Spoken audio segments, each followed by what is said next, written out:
wanted to ask you, I was just going to say, like, what, because you've got some, like, good practical skills, and I think you've got, like, good alignment with, you know, what you work on, what you're interested in, like, how you make money, what you wake up thinking about, what you do.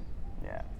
And what are some of the, like, the practical courses, or, you know, through what means have you acquired the practical skills that you've got and practical knowledge that you've got? It's actually taken that same lens of this kind of creativity or creative connectedness, or whatever you want to call it,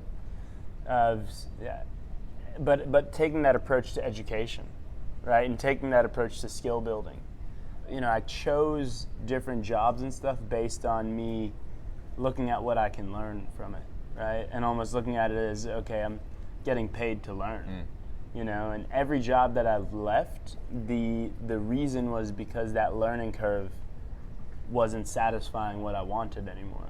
So it's kind of taken this creative approach to education, right? And self-education. Yeah, self-education, like education. It's self-designed education. Yeah.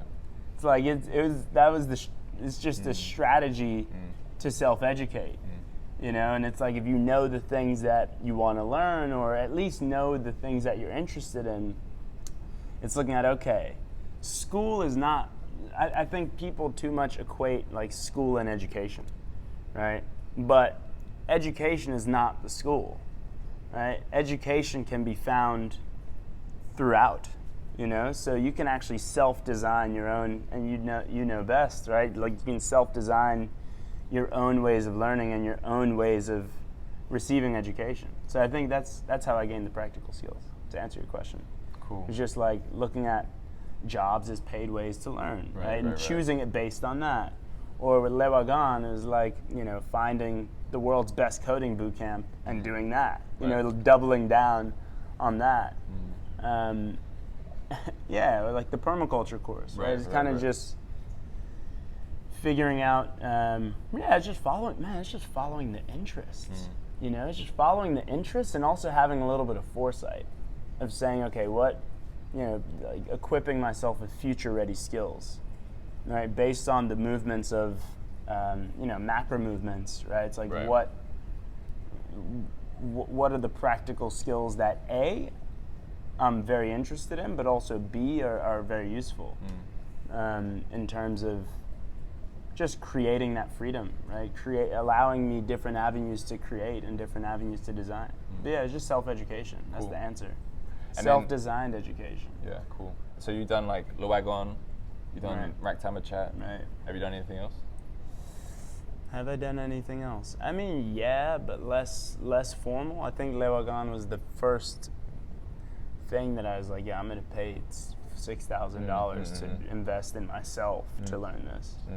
Yeah, I mean, like when I was a teenager, did some programs and part of like the incubator, like the startup incubator. I think that was in a way some education. But yeah, no, not many like formal courses. So kind of concentrated in more recent years with the like with the formal diving like, deep camp. into like a specific skill set, and like getting that practical knowledge, like acquiring that knowledge quickly, right, in a concentrated fashion. Yeah. I think after doing those boot camps, let's say, I think I'm pretty interested in and keen on the whole boot camp style of learning. Right. Just like this full-on immersive style of learning something, right? Of just giving your full focus for X amount of time and going through the motions of both theory and also application. So those are the first two of those type that I've done, but I think there's so much room for that to be expanded out and even combined, you know, in terms of like what I learned at Ragtime Chat and what I learned at Le Wagon, for example, right? But looking at what are these, you know, what are the intersections there that can be explored. So yeah, and that's also part of the reason why I did, you know, I didn't know at the time at Le Wagon, but Ragtime Chat is looking at what's the overlap here, you know? And for me, it's kind of like, what's the overlap in design? Like, that's why I'm interested in like permaculture design, but also user interface design, right? And it's like, okay, well, underneath all of this, it's about designing interfaces, right? And an interface can be between us and a screen. An interface can be between a tree and a mycelium, right? But like designing these interfaces. And, what are the commonalities there? And is that type of design thinking something that we can teach through potentially a boot camp model? That's kind of what that's what I'd be interested in looking at. Whether it's for youth, maybe kids or teenagers. But I think allowing people that to open up that lens of seeing the world as a designer, right? Yeah. Yeah. I don't know where I was going with that, but I'm just free flowing. Please, yeah. Cool. Yeah. Cool. Would there be any other kind of courses that just stand out in your mind that you'd love to go and do? The thing that I would want to get educated in doesn't exist. Which is? For me, it would be around community, like basically community design. Right. Okay.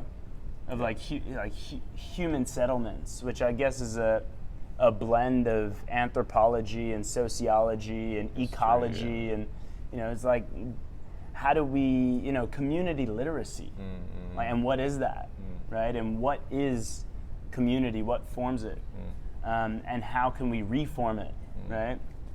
But I don't know if there are any courses out there specifically on that. And how about you? If you could take any course or, learn about anything, let's say for a year, right? For a year. I would do that design school. Yeah, dude. Yeah. I'd be there with you, man. Yeah, I would do that. Because I think, as we've said before, right, design dictates everything. It governs everything. It can be applied to everything, and it can make everything better. And it can also be what makes anything worse, right? Good design is really just like a different mindset. It's just rearranging things, and then suddenly you unlock all the value. So I really like looking at what are certain activities, disciplines, skills that have this, they intersect with everything. Right. Language is one. Right. Whether it's coding, whether it's Chinese or Spanish, whatever, they interact with every other vertical, right? Because every vertical in the world interacts with language. So you change the language, and that, you know what I mean, intersects. It's the same with coding, computer programming. Any industry, any field can be applied to. Coding can be applied to it, can intersect with it. It's the same with this.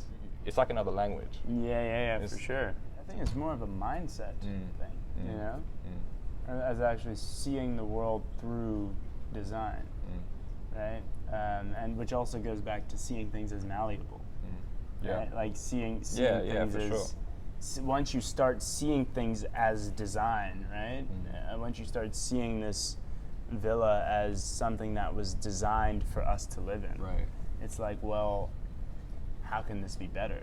What are the things about this villa that would make it would maybe increase the overall well-being of the people living here, right? Or foster more community interactions between the bedrooms, right? But only once you start seeing the world around you for the design that it is, then I think you kind of.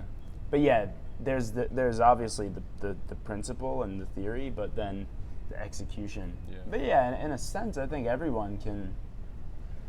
Yeah, make decisions about how. It's like at the end of the day, it's like making decisions that are better for you, right? That lead to better outcomes. So first, you have to have some idea about what the outcomes are, and then it kind of comes back to lifestyle and like what you want your life to be, right? Where you want it to go, and then making the decisions, the high-level decisions about where you live. Right. That might be the city, that might be the street, that might be the specific layout of your apartment, because that affects you every single day. And by design, your life can be better or worse, based on that single choice. Like that can affect everything. We talk about lead dominoes. It's like design of that choice.